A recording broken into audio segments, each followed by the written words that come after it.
"Pray with me and get up from the wheelchair," said the boy, and then a miracle happened. Margaret never imagined her 72 years of life would lead her to witness something that would forever change how she saw the world. Taking care of her granddaughter Emily had become her routine since the girl stopped walking, and each day brought new challenges that tested her patience and faith. It was on a Monday afternoon, in the garden of Hope Gardens Apartments in Denver, that she first heard the words that left her speechless. Nathan, the 3-year-old boy from apartment 304, knelt beside Emily's wheelchair and spoke in a sweet voice that echoed across the quiet courtyard.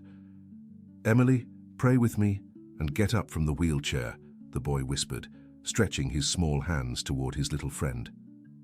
Margaret felt her heart race. Emily had been in that chair for nearly a year, ever since she witnessed the violent fight between her parents that ended with Brandon leaving home for good. The doctors had been clear. There was nothing physically wrong with the girl's legs. The problem was in her mind, in the trauma that made her simply stop trying to walk. "Nathan, sweetheart, Emily needs her chair to get around," Margaret said, carefully approaching the children. The boy looked at her with those bright brown eyes full of a determination that seemed unusual for such a small child. "Grandma Margaret, my uncle Benjamin, taught me that when we ask with our hearts, good things happen," Nathan replied, turning his attention back to Emily. "Right, Emily?" The girl, wearing her favorite coral pink dress, simply watched Nathan with interest. Since the incident with her parents, she rarely spoke, communicating mostly through gestures and glances. But there was something different in the way she looked at Nathan, a spark Margaret hadn't seen in months. "I'll pray every day until you get up," Nathan continued, with the sincerity only children possess. "My uncle said we should never give up on the people we love." Margaret felt a lump in her throat. Benjamin, Nathan's uncle, had been a Paralympic athlete before passing away the year before. The boy now lived with his Aunt Catherine in the same building and often spoke about the lessons his uncle had taught him. That night, Margaret told Jennifer, her daughter and Emily's mother, about the encounter in the garden. Jennifer came home exhausted from her third job of the day, her hands rough from working as a morning cleaner, an afternoon diner waitress, and an evening caregiver for the elderly, all to pay for the expensive therapies that showed no results. "Mom, I don't want to give Emily false hope," Jennifer said, sinking heavily onto the small living room couch. "The doctors were clear. It's a psychological block. It could take years for her to overcome what she saw." "But Jenny, you should have seen how she looked at that boy," Margaret insisted. "Something different is happening."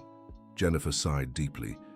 At 28, she seemed to carry the weight of someone much older, the traumatic divorce, the tight finances, and seeing her daughter in that state had taken their toll.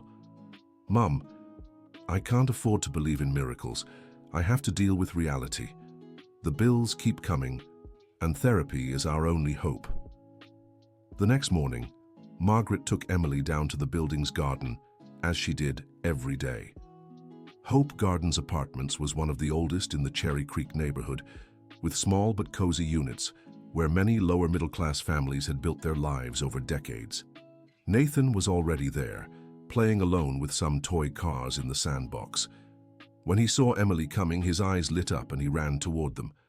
"Emily, Grandma Margaret," he called out joyfully. "I brought my toy cars for us to play with."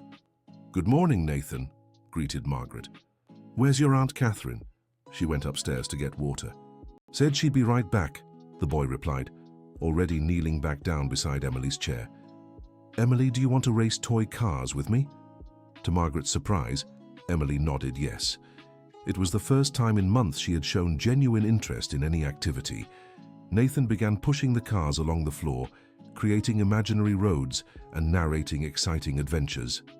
Emily giggled softly, a sound Margaret hadn't heard in so long she had almost forgotten how melodic it was. "Now let's say a prayer," Nathan said after a few minutes of playing. "Uncle Benjamin taught me it's important to pray every day."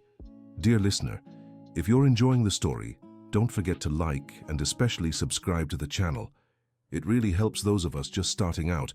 Now continuing. Nathan stretched his small hands toward Emily, who hesitated for a moment before holding her friend's tiny fingers. Margaret watched with a tight heart. torn between hope and fear that her granddaughter might get frustrated. God, please help Emily get strong and happy, Nathan began, closing his eyes. And help her remember her legs know how to walk. They're just scared. The boy's simple words echoed in the quiet garden. Emily kept her eyes open, watching Nathan with an intensity that caught Margaret's attention. It was as if she was processing every word, every gesture. Now you try to stand up, Nathan whispered, opening his eyes. Just a little. I'll hold your hand. Emily looked at her own legs, then at Nathan, and finally at Margaret, who nodded encouragingly. The girl pressed her arms against the sides of the chair, trying to lift herself, but after a few seconds she gave up and settled back down. It's okay, Nathan said, showing no frustration. We'll try again tomorrow.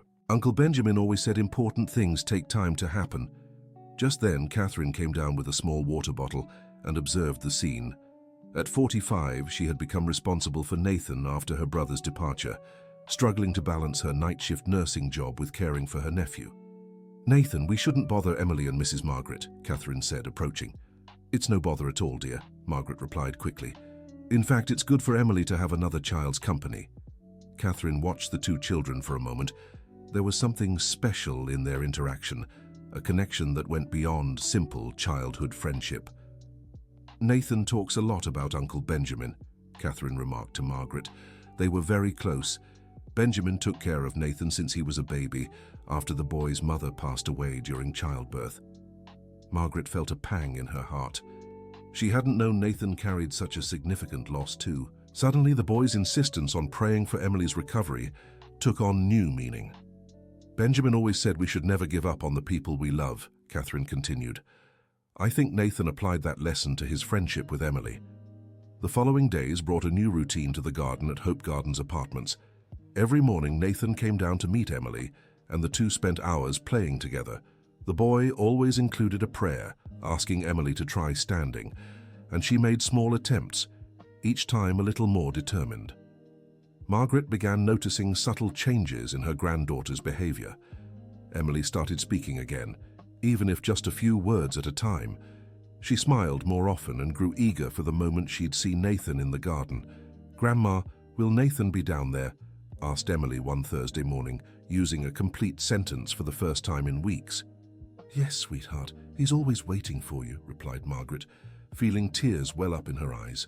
Dr. Richard, a retired doctor who lived in apartment 801, had been watching the children's interactions from his apartment window. One afternoon, he came down to talk to Margaret. "Mrs. Margaret, I've been observing the children's playtime," said the doctor, a 68-year-old man with graying hair and a kind expression. "I'd like to suggest something if you'll allow me." "Of course, doctor. Any help is welcome. I believe the friendship between Nathan and Emily could be more therapeutic than we realize. The emotional bond they've developed is creating a natural motivation for Emily to try overcoming her block." Dr. Richard explained that he had worked for decades in pediatric rehabilitation and had seen cases similar to Emily's. A child's mind is extraordinarily resilient, but also very sensitive to trauma. What Emily experienced with her parents' separation created a negative association with movement. She unconsciously stopped walking as a form of protection. "But doctor, the specialist we consulted couldn't help," said Margaret. "Sometimes traditional medicine needs a human touch," Dr. Richard replied with a gentle smile. "What Nathan is offering Emily is something no therapy can replicate: unconditional friendship and pure hope." Dr. Richard proposed informally observing the children's playtime, offering guidance based on his experience. Margaret was hesitant at first, but decided to talk to Jennifer. That night, mother and daughter had a long conversation in the small kitchen of their apartment. Jennifer looked visibly exhausted, but for the first time in months, there seemed to be a spark of hope in her eyes. "Mom, today Emily told me about playing with Nathan," Jennifer said. "She talked about prayers, about trying to stand. It's been so long since she shared anything with me." "Jenny, I think we should let this friendship grow," Margaret suggested. "Dr. Richard offered to help, and he has experience in this field." Jennifer stayed silent for a few minutes, processing the information. The family's financial situation was getting more complicated. Private therapies cost nearly half of their total income, and the results were practically non-existent. "All right, Mom. Let's try," Jennifer finally decided. "But if I see it's harming Emily in any way, we'll stop immediately." The following week, Dr. Richard began observing the children's playtime more closely, offering subtle suggestions to naturally encourage Emily. He proposed games that encouraged specific movements, disguised as play. "Nathan, how about you two play freeze dance?" the doctor suggested one afternoon. "Emily can try standing for a few seconds when the music stops." Nathan embraced the idea enthusiastically, and to everyone's surprise, Emily agreed to join. Dr. Richard played soft music on his phone, and the children began dancing while seated. When the music stopped, Nathan froze standing up, and Emily strained to rise from her chair, managing to stay on her feet for 2 or 3 seconds before sitting back down. "Great job, Emily," Nathan cheered every time she succeeded. "You're getting stronger." Margaret watched with her heart racing. The progress was small but meaningful. Emily was really trying, and more importantly, she was smiling during the process. Catherine had also gotten involved, bringing toys that could encourage interaction between the children. As a nurse, she understood the importance of emotional motivation in the recovery process. "Nathan has been talking about Emily non-stop at home," Catherine told Margaret. "He always draws the two of them playing together, and in every drawing, Emily is out of her wheelchair." "That's interesting," commented Dr. Richard. "Nathan is visualizing the end goal, and this positive visualization is being subconsciously transmitted to Emily." However, not everything was rosy at Hope Gardens Apartments. Some neighbors began making comments about the situation, questioning whether it was appropriate to raise expectations for the girl. Mrs. Thompson, the building manager and a resident for over 20 years, approached Margaret one morning. "Margaret, dear, I don't mean to meddle, but some people are concerned," said the 58-year-old woman known for her frankness. "Is all this talk of prayer and miracles really good for the girl?" "Mrs. Thompson, my granddaughter has been happier these past few months than she's been in a long time," Margaret replied firmly. "And her progress is real, even if it's small." "I know, dear, but what if it doesn't work out? The disappointment could be worse than the current situation." The conversation left Margaret thoughtful. Were they fostering unrealistic expectations? Would Emily be crushed if she couldn't walk completely again? These doubts grew stronger when one Friday morning, Emily tried to stand during playtime and ended up falling. She wasn't hurt, but she burst into tears, and Margaret rushed to comfort her. "I can't do it, Grandma," Emily sobbed. "I just can't." Nathan, seeing his friend crying, also got emotional. "Emily, don't give up. My uncle always says sometimes we fall before we can fly," the boy said, trying to console her. Dr. Richard, who had witnessed the scene, approached the children. "Emily, can I tell you a secret?" he said, kneeling beside her wheelchair. "When I was little, I fell a lot too while learning new things. And you know what I realized? Falling is part of learning." "Really, Doctor?" Emily asked, wiping her tears. "Really. And the most important thing is that you have friends who help you up when you fall. That's very special." The doctor's words had a calming effect on Emily, but the incident made Margaret reflect on the possible emotional risks of the process. That night, she had a long conversation with Dr. Richard about her concerns. "Doctor, I don't want my granddaughter to face a huge disappointment if she can't walk again," Margaret said. "Mrs. Margaret, I understand your worry, but you need to see that Emily is already gaining something very valuable: self-esteem, motivation, and a true friendship," the doctor replied. "Even if she doesn't fully walk again, these gains are significant." Dr. Richard explained that recovery wasn't a straight path, and that setbacks were part of the journey. The important thing is to focus on Emily's emotional well-being, no matter the physical outcome. Dear listener, if you're enjoying the story, don't forget to like and subscribe to the channel. It helps us a lot as we're just starting out. Now, continuing. The following week, an unexpected event changed the course of the story. Jennifer received a call at work. Brandon, Emily's father, was trying to reach her. He had returned to Denver and wanted to see his daughter. Jennifer came home that night visibly shaken. Margaret immediately sensed something was wrong. "Jenny, what happened?" her mother asked worriedly. Brandon called. "He wants to see Emily," Jennifer said, her voice trembling. Margaret felt a chill in her stomach. Brandon had disappeared after a terrible argument, leaving Jennifer to handle everything alone. Emily had witnessed the fight and stopped walking shortly after.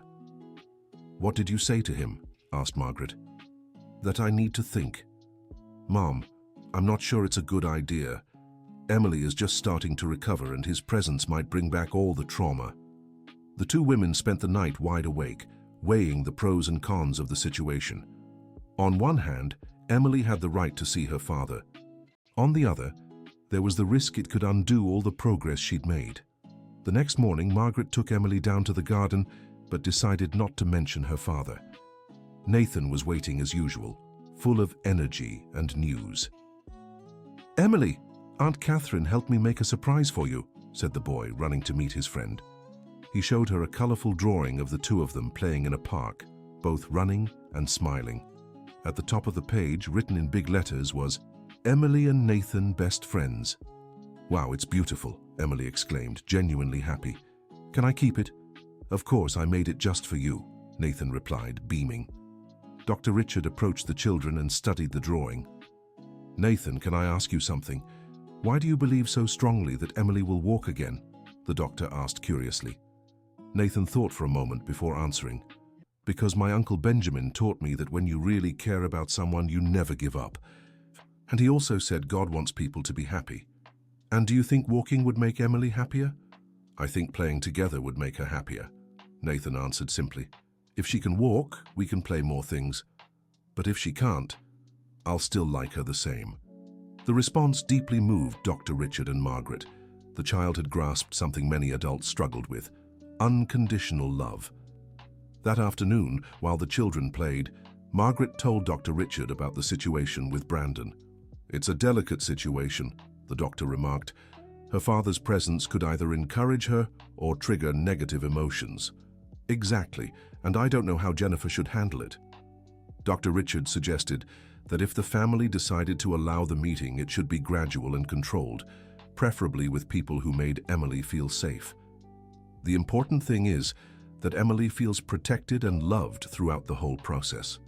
That night, Jennifer made a difficult decision. She called Brandon and agreed to a meeting, but set strict conditions. It would be in the apartment with Margaret present, and if Emily showed any sign of discomfort, he would have to leave immediately. The visit was scheduled for the following Saturday. Jennifer spent the days beforehand explaining to Emily that Daddy would come to see her, carefully watching her daughter's reactions. "Daddy's coming?" Emily asked, not showing much emotion. "Yes, sweetheart. He misses you," Jennifer replied. "And then he'll leave again." The question broke Jennifer's heart. The child had learned to protect her feelings, not expecting people to stay in her life. On Friday, Emily told Nathan about her father's visit. "My daddy's coming to see me tomorrow," she said as they played in the garden. "That's great," Nathan exclaimed. "Are you happy?" Emily hesitated before answering. "I don't know. It's been a long time since I saw him." Nathan, with his childlike wisdom, held his friend's hand. "If you get scared, remember that me and Grandma Margaret are right here, and you can tell me everything afterward." "Do you promise you'll still be my friend?" Emily asked, with a vulnerability that touched Margaret's heart. "I promise. Real friends stick together," Nathan replied with conviction. Saturday arrived, heavy with tension. Brandon showed up at the apartment at 2 in the afternoon, visibly nervous. At 32, he seemed to have aged a lot during the months he'd been away. His clothes were simple but clean, and he brought a small gift for Emily. "Hi, Emily," he said hesitantly. "Daddy brought you a doll." Emily studied her father for a few seconds before responding. "Hi, Daddy." The meeting was tense and formal. Emily answered her father's questions with one-word replies, showing little emotion. Brandon tried to talk about different things, but could feel the emotional distance from his daughter. "Emily, Daddy is really sorry for leaving," he said, kneeling beside her wheelchair. "I was going through a hard time and made some bad choices." "Why did you yell at Mommy?" Emily asked bluntly. The question caught Brandon off guard. He glanced at Jennifer, who nodded encouragingly. "Daddy was really stressed about work problems and didn't handle it the right way," he explained. but it wasn't your fault, or Mommy's. And why did I stop walking? Emily continued. Brandon felt tears welling in his eyes. He hadn't known his daughter stopped walking after the fight. Sweetheart, sometimes when we're very sad or scared, our bodies react in different ways, he tried to explain. But it's not your fault. Emily stayed silent for a few minutes, processing everything. Margaret watched closely, ready to step in if needed. Daddy, are you leaving again? Emily finally asked. No, sweetheart. Daddy wants to stay close to you and help however I can, Brandon answered sincerely. Still, Emily didn't show much reaction to the promise. The child had learned to protect herself emotionally. The visit lasted about 2 hours, and when Brandon left, Emily seemed more tired than usual. How do you feel, sweetie? Jennifer asked after her father left. Tired, Emily replied simply. Can I rest? That night, Emily had nightmares for the first time in weeks. Margaret spent much of the night by her granddaughter's bed, soothing her.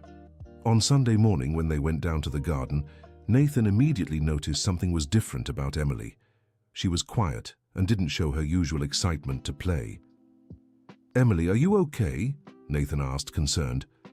My daddy came to see me yesterday, she said without much enthusiasm. How did it go?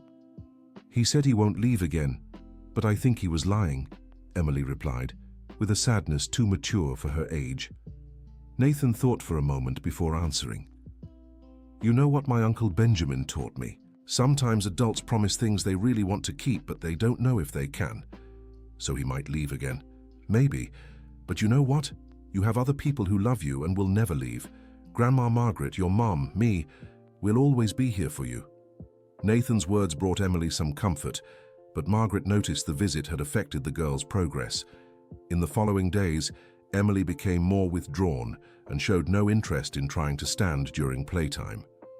Dr. Richard observed the change in the girl's behavior and spoke with Margaret about it. It's normal for Emily to have regressed a little, the doctor explained. Her father's visit brought back memories and emotions she was still processing. We need to give her time to readjust. Doctor, I'm worried all her progress has been lost, Margaret said anxiously. It's not lost, just paused for now.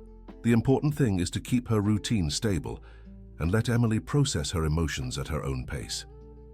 Nathan, noticing his friend was sad, changed his approach.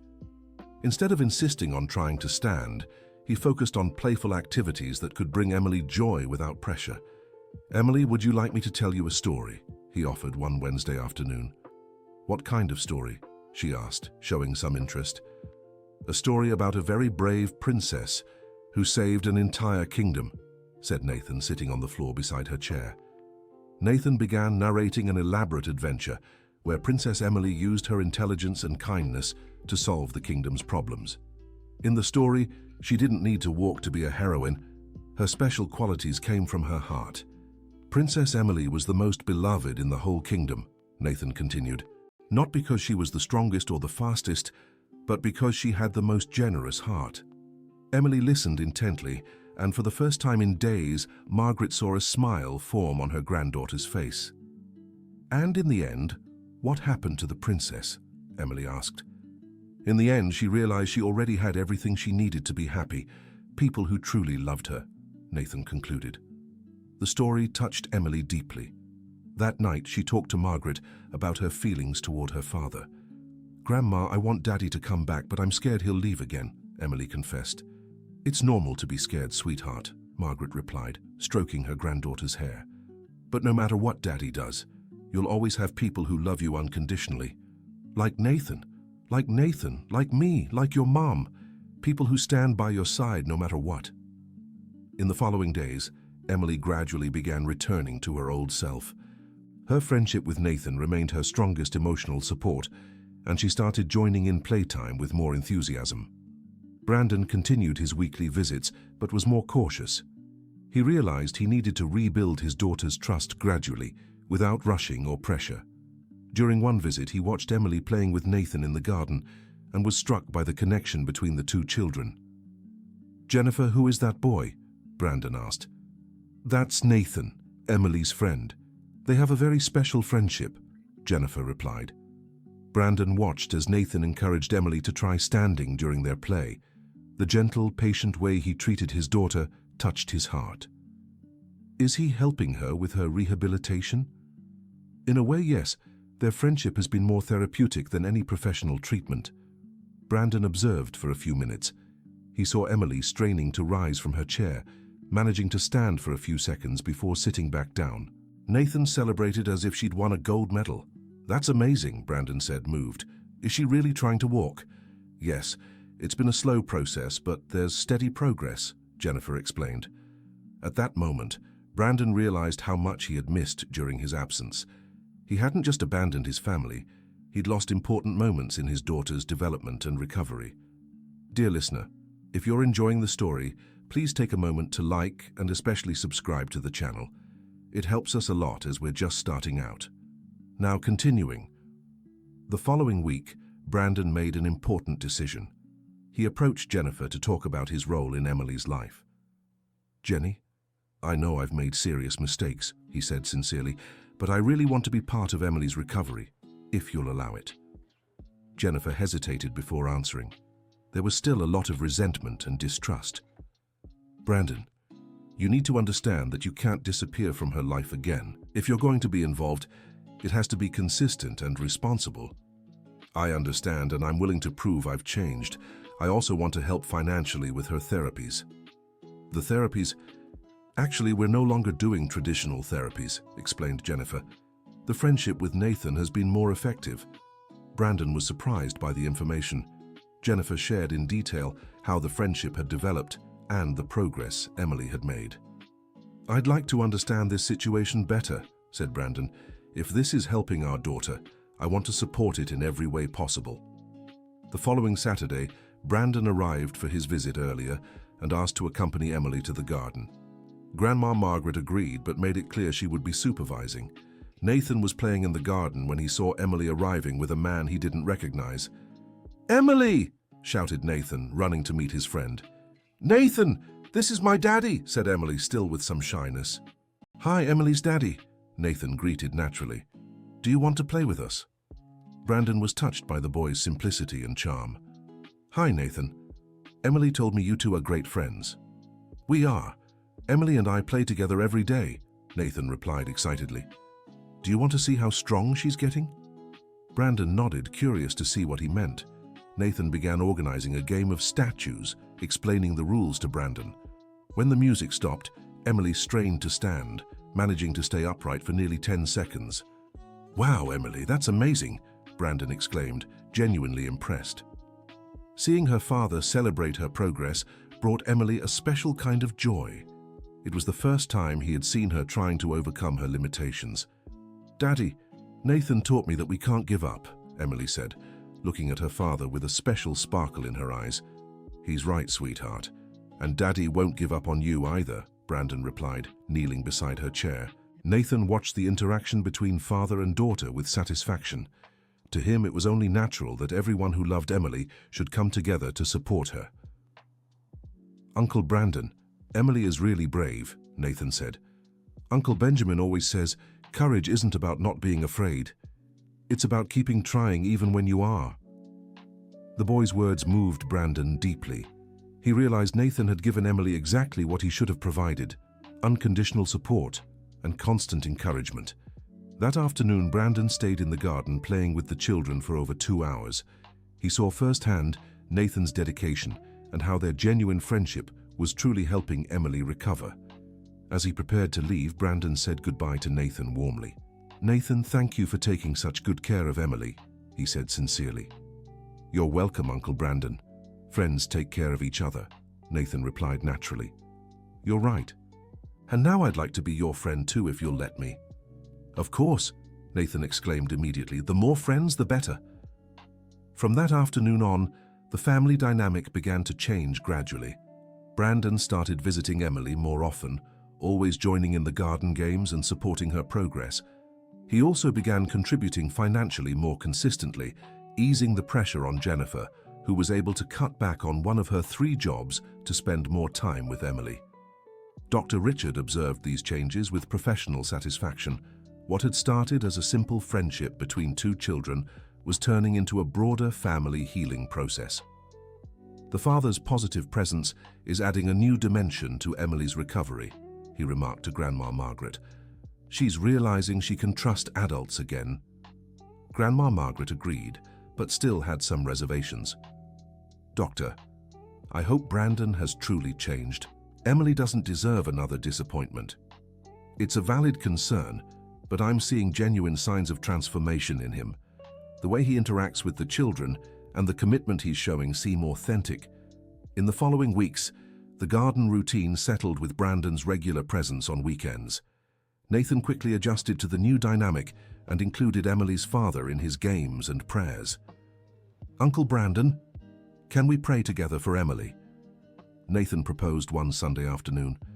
Of course, Nathan. How do you do it? Asked Brandon, touched by the inclusion. Nathan explained the simple ritual.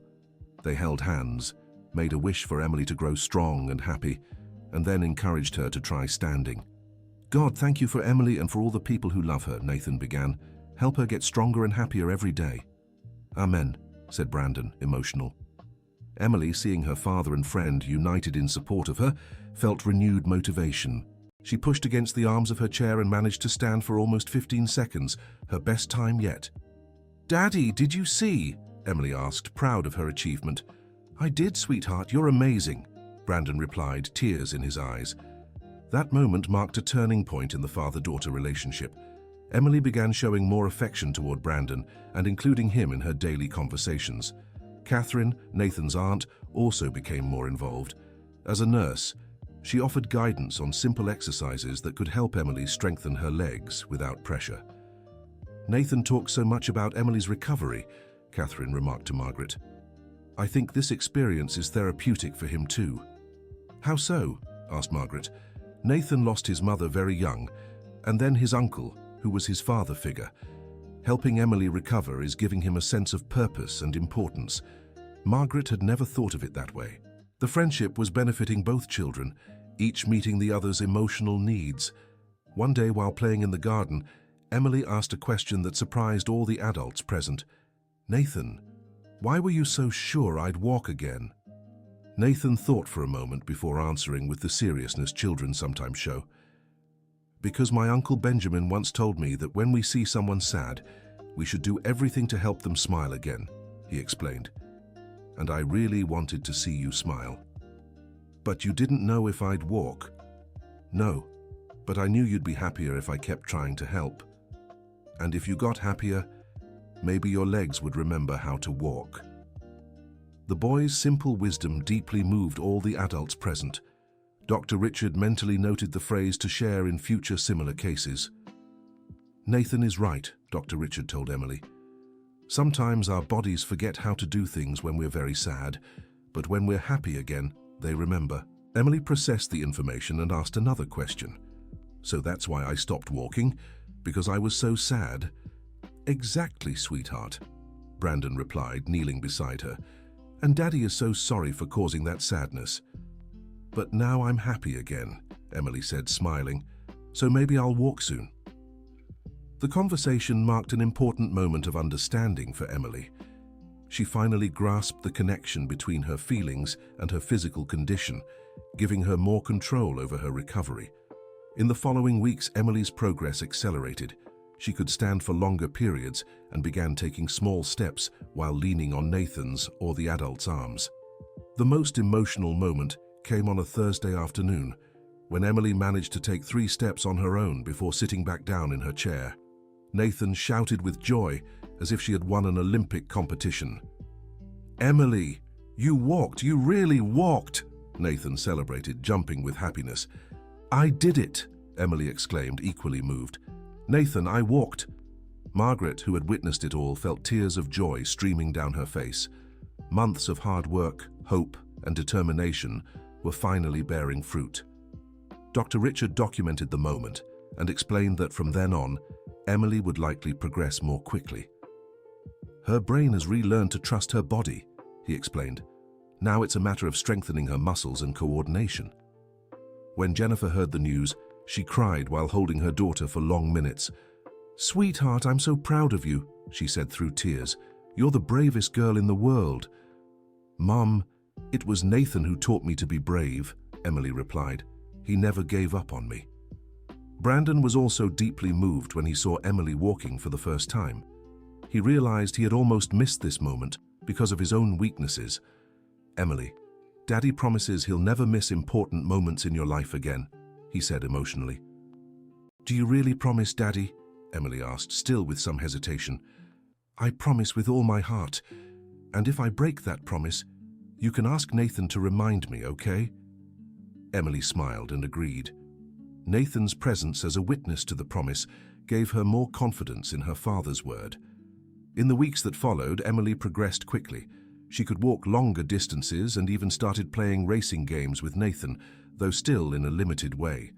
The garden at Hope Gardens Apartments became a small daily celebration arena, where neighbors began following Emily's progress with interest and encouragement.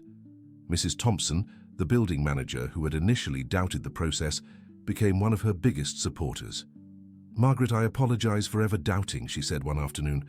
"What happened here was truly special." "Mrs. Thompson, I had doubts too at times," Margaret replied honestly. "But sometimes we have to trust in things we don't fully understand." Dr. Richard began documenting the experience in more detail, considering writing an article about the power of childhood friendship in rehabilitation processes. "This case is unique," he told Margaret. "The combination of emotional trauma, psychological block, and recovery through emotional bonds is something worth studying." "Doctor, what was the most important part of the process, in your opinion?" "The fact that Nathan never doubted Emily's ability. He treated the situation as temporary from day one, constantly giving her that confidence. 3 months after those first steps, Emily could walk normally for extended periods. She still used her wheelchair on particularly tired days or for long distances, but she had regained her basic mobility. The most emotional moment came on Emily's 4th birthday. The family organized a small party in the building's garden, with Nathan, Catherine, Dr. Richard, and some close neighbors in attendance. When it was time to sing Happy Birthday, Emily surprised everyone. She stood up from her chair, walked over to Nathan, and hugged him. "Thank you for never giving up on me," she whispered in his ear. "I told you we never give up on people we care about," Nathan replied, returning the hug. The scene moved everyone present. It was the perfect symbol of how true friendship can overcome any obstacle. Margaret, watching her granddaughter walking and playing normally, reflected on the entire journey. There were moments when she doubted, moments of fear and uncertainty, but persistence had paid off. "Jennifer, our girl is back," she said to her daughter, emotional. "She never left, Mum. She was just waiting for someone to believe in her," replied Jennifer, watching Emily and Nathan playing together. Brandon was also deeply moved. His daughter's birthday party was the first family event he fully participated in since the separation. "Jenny, can we talk?" he asked his ex-wife. "Of course." The two stepped away from the children to speak privately. "Jenny, I know there's still a lot to rebuild between us, but I'd like to propose something," said Brandon. "What do you have in mind?" "How about we try family therapy? Not necessarily to get back together, but to learn how to be better parents for Emily, together or apart." Jennifer was surprised by the suggestion, but recognized its maturity. "That's a good idea, Brandon. Emily deserves parents who can talk and make decisions together, regardless of our relationship." The conversation marked another important step in rebuilding the family. They wouldn't be a couple again, but they could be a team of parents dedicated to their daughter's well-being. Dr. Richard observed the family dynamics with professional satisfaction. What had started as a case of psychological blockage had turned into a collective healing experience. "Catherine, Nathan did something extraordinary here," he commented to the boy's aunt. "He just followed his heart," replied Catherine. "Benjamin always taught that love is the most powerful medicine in the world. Your brother was right, and Nathan applied that lesson brilliantly." When the party ended and everyone said their goodbyes, Nathan made a special request to Emily. "Emily, now that you can walk, will you still want to play with me?" he asked with unusual hesitation. "Of course," Emily answered immediately. "You're my best friend, Nathan. That will never change." "Even when we grow up?" "Even when we grow up. We'll be friends forever."